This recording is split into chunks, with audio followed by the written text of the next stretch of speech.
Hello, I'm Jared Fry, General Manager of Medina TV, and I want to welcome you to our 2019 Candidates Forum. And of course, joining me as always is Jacqueline Rinksmeyer with the Greater Medina Chamber of Commerce. Yes, thank you, Jared. We are once again pleased to partner with Medina TV to offer our viewers an opportunity to become more informed voters for the upcoming November election. And of course, Medina TV or the Greater Medina Chamber of Commerce do not support or endorse any of these candidates. This is just brought to you as an informational way to learn more about the candidates running for office.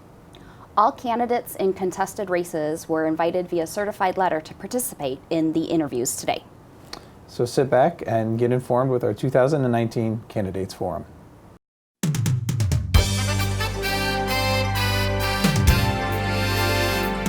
Our next guest in studio is Ron Ross. He's the incumbent for Medina City School Board of Education. There are 2 seats up on the board this election year. And Ron, welcome. Thank you for joining us here today. Absolutely. I'm happy and very excited to be here. Thanks, Jared. Yeah. Well, why don't you first, just in case people that don't know you, maybe take a few minutes and just kind of tell us a little bit about yourself. Okay, my name's Ron Ross. I'm a retired police officer here from Medina City and have been here 33 years now, city resident.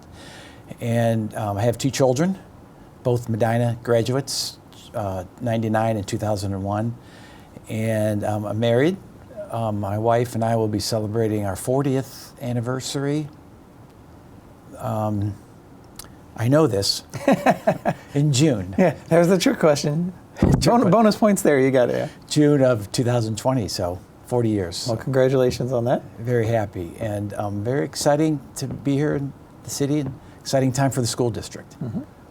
Now I know you've been involved with the school district for a number of years, whether that was showing up at board meetings to finally running, yes, or trying to get appointed for the school board and then also running. What was your drive or motivation for you to run at that time?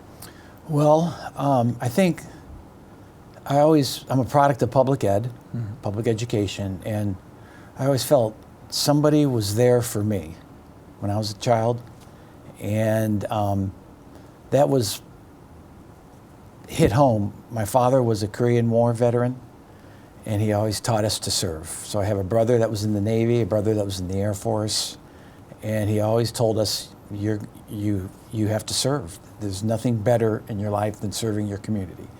So when I became a policeman, he was very happy. You know, I was in the military first. He was very happy. Then I became a policeman, and then when I, he died before I was able to share the school board with him. But I know he would have been very happy with that. So it's just that what he taught me, the commitment to service. And so I served my country and served my community as a policeman. And this kind of was the next step. But what drove that was I went to that summit. And I don't know if you remember, in 2011, we had a big summit at Weymouth Country Club. And I attended that as a community member. And so that's what really, allowed me to take that next step from serving as a military, as a policeman, and then my school district. So now that you got into office as a board member, what has that drive been added to? What's been your motivation for running for re-election? Well, because it's in a very exciting time right now. We're looking at upgrading our facilities, and we're looking at redistricting and our new strategic plan. We're going to be working on that next year, and I want to be a part of those decisions to move the school district, continuing to move the school district in the right direction. And I don't want to, I guess I just don't want to, I use the word bail. I want to continue that. I want to continue working with Aaron because we've got a great staff, and keep the continuity because it's very exciting, and I want to do another term and see how it goes. And the first term I learned a lot. It's like a learning curve, and you learn so much, and I'm still learning. But now I can maybe use some of that experience and put it to good use in the second term. And you brought up a lot of great points in that answer there. We're going to touch on some of those a little more in depth for you here. But first, sure, let's start, for maybe people that aren't aware, kind of discuss the role of the school board and kind of who they report to, who's kind of set the structure of what the school board actually is. So the school board is an entity of 5 people that are elected, and we're the in-between. So you have the district, then you have the school board, and then you have the community. And we're like a link between the staff and the community and the staff. And we kind of keep our finger on the pulse of the community so we can report that to Aaron. So if he wants to, if this district wants to move in a certain direction, and we might, say, well, the community's not ready for that, and kind of give him the perspective of the community. And vice versa. He asks us, hey, what do you think the community would say about this? So it works both ways. And one of our most important jobs is we hire and evaluate a superintendent and a treasurer. It's extremely important. And then we set policy for the district, and the administrators then administer that policy. And that's a great point with the balance there between the superintendent and then also your constituents, the taxpayers.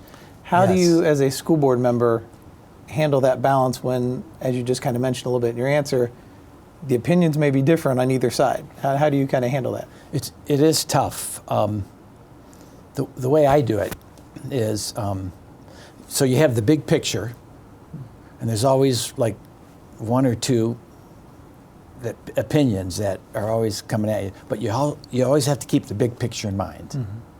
Always. So if you do that, I think we'll move in the right direction, because then you get what most of the people want. And then the other thing is when you vote, we're here for the kids.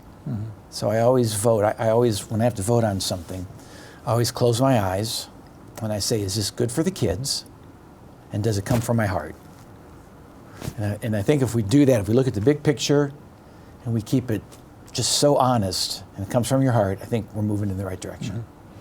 Now, that's in terms of that, with a board of 5 members, how important is it that everyone's on the same page? Is it okay that, kind of if someone disagrees, how do you see working with those 4 other members? And we have a great board. A lot of times we don't agree, and that's okay, because you got 5 people, 5 different backgrounds, 5 different careers, and everything's all different. So it's okay. And I don't know, it works, because I respect their opinion. I understand they're not like me, and that's okay. So then when we vote, the vote is going to be what the vote is.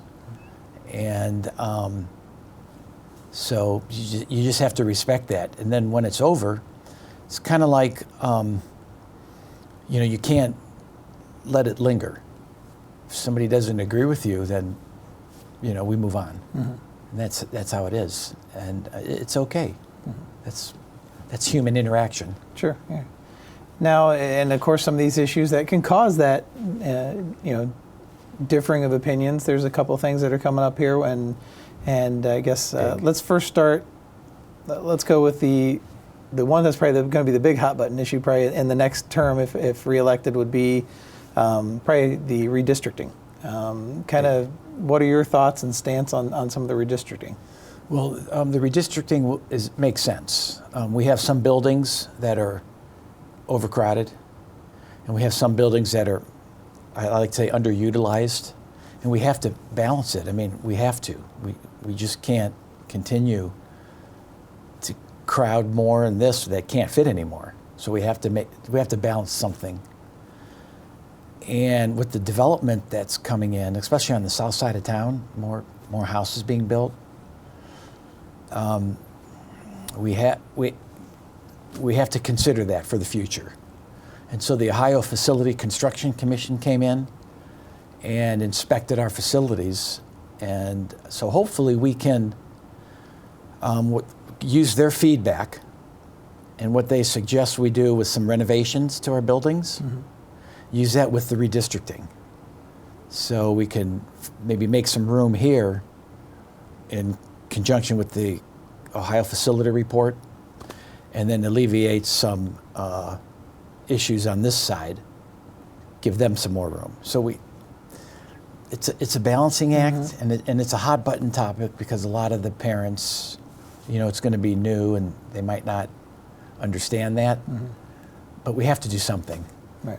It cannot continue the way it is. So hopefully we're going to have a lot of community discussion on it and get some feedback from the community and go from there. And you might have just touched on some of this with this next question, but that's a great point. You discussed earlier the relationship with the constituents versus administration and the school board.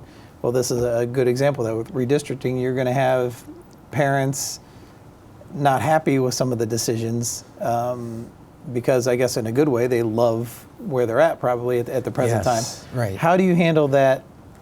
Obvious that not everyone's going to be happy with a decision, but you're looking from the administration side at what is the best decision for the district.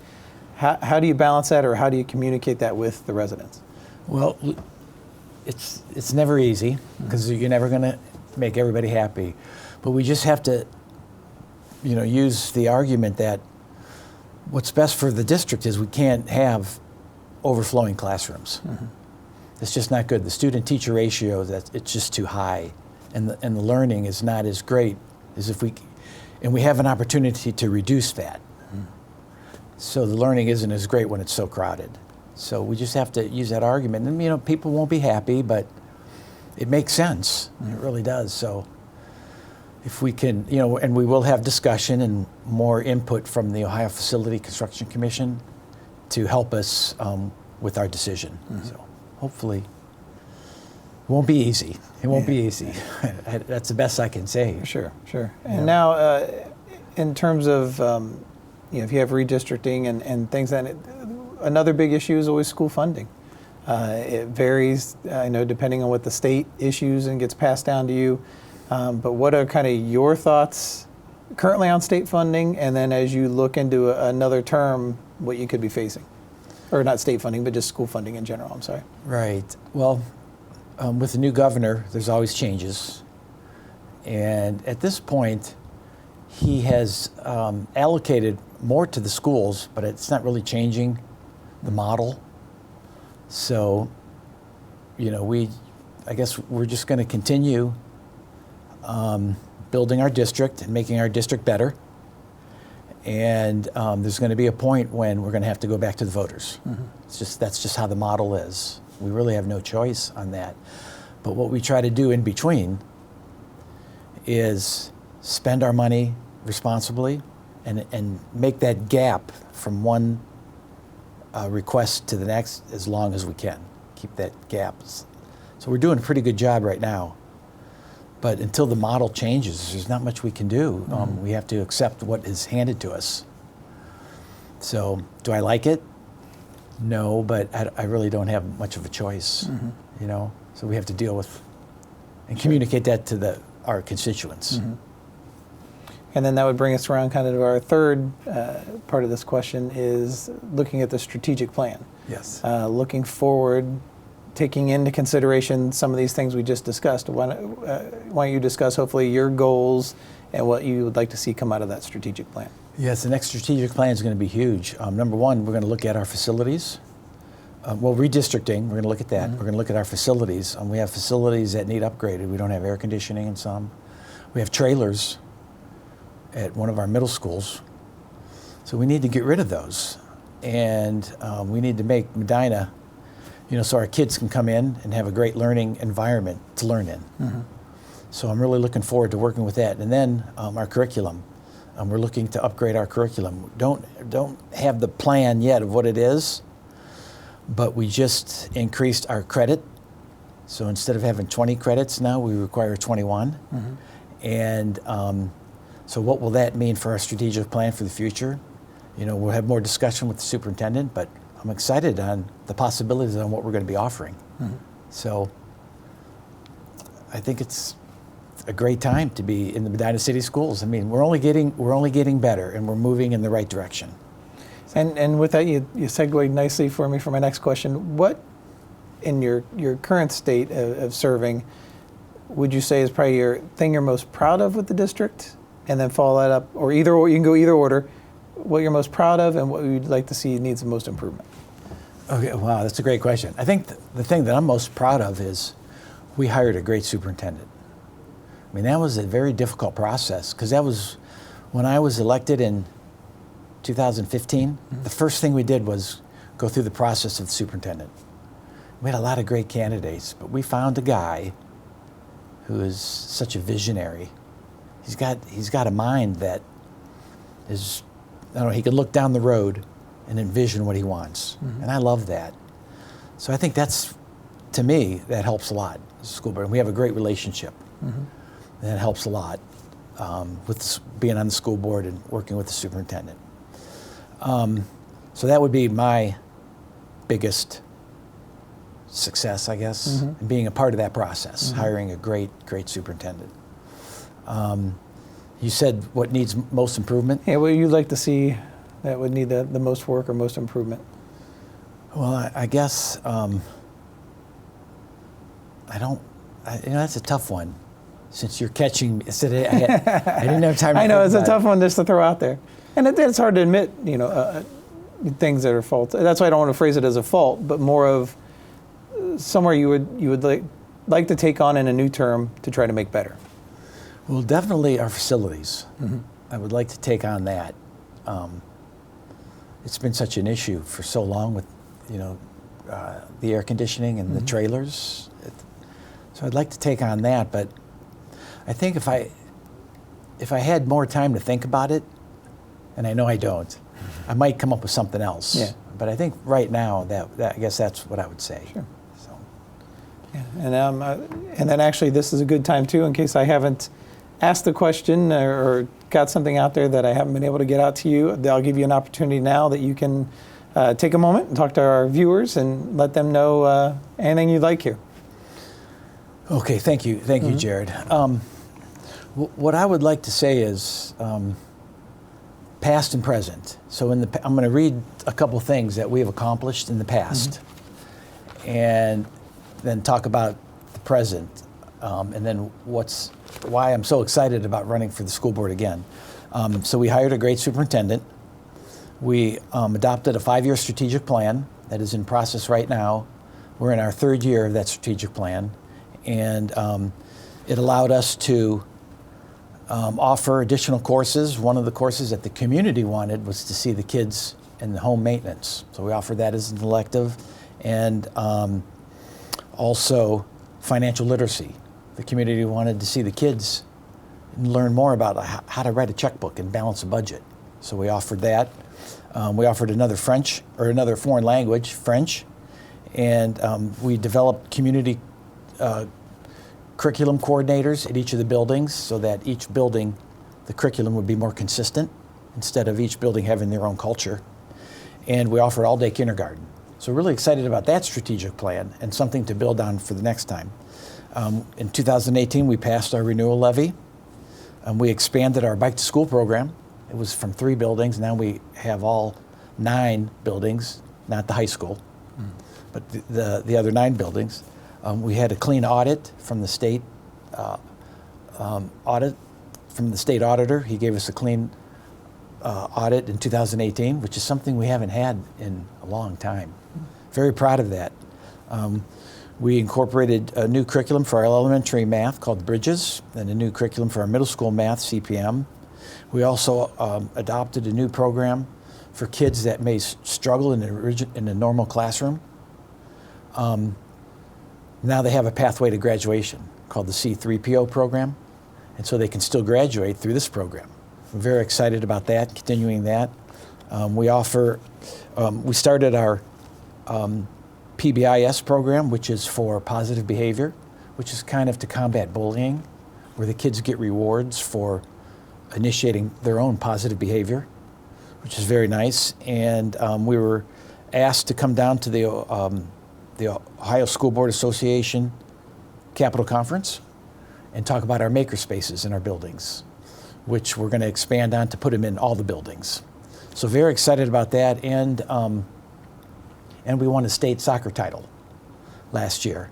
So a lot of things that happened in the past, and with all those things, we're going to build on those for the future. And I don't want to step away from it. I made a promise that I would do at least 2 terms, and then after 2 terms, then assess where I'm at. So I'd like to continue the learning into the second term, continue building on all the things that I've mentioned into a second term to make Medina schools better, and keep moving in this positive direction, because it's a very exciting time to be part of Medina City Schools. Thank you. Thank you, Ron, and appreciate your time here today. Thank you, Jared. Thank you joining for us. having me. And that's Ron Ross, the incumbent for Medina City School Board of Education. Make sure you turn out to vote this November. And Ron, we wish you the best of luck this November. Thank you, Jared. Thank you.